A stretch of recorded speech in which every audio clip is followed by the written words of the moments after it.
Tollel pühapäeval seisis Pukanuta koos sõpradega ühes naljakas kohas. Väikesele metsalagendikule oli nimelt tekkinud lume sulamisega kena suur lomp. Kodus oli Pukanuta voltinud tugevast paberist laeva. Kollase auto abiga oli ta kõiki väikeseks muutnud ning nüüd oli hea paberist laeva sees lombi peal seilata. Siin on veel parem sõita kui kakaod jõe peal. On jah. Varsti sai laevaga lombi peal õõtsumisest villand ning kollase auto paitamisega muututi suureks tagasi.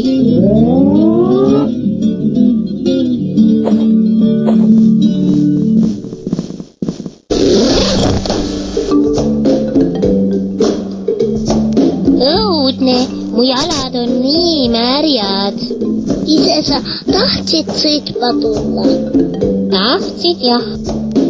Ei ole midagi, küll sa kohe ära kuivad. Pukanuta võttis lombist pisut vettinud laevukese ja pani selle seljakotti. Viskame selle pärast prügikasti. Tulge siia värskele rohule.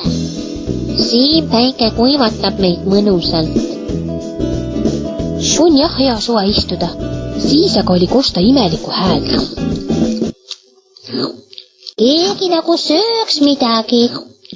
Äkki jänesed närib puukood.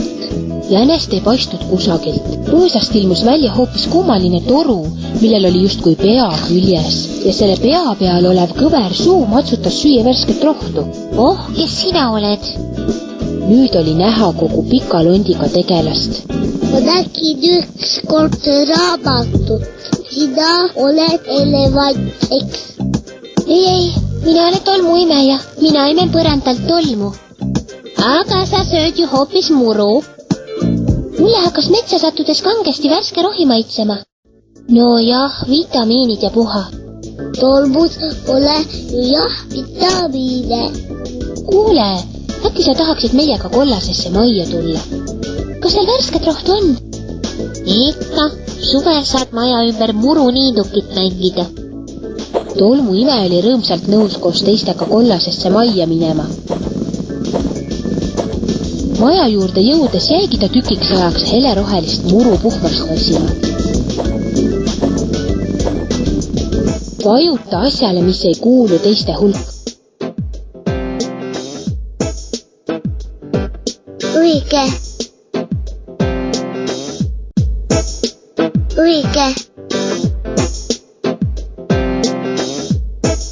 Õige.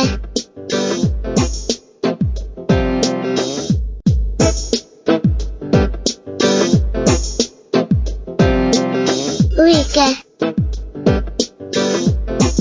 Õige. Õige. Õige. Õige.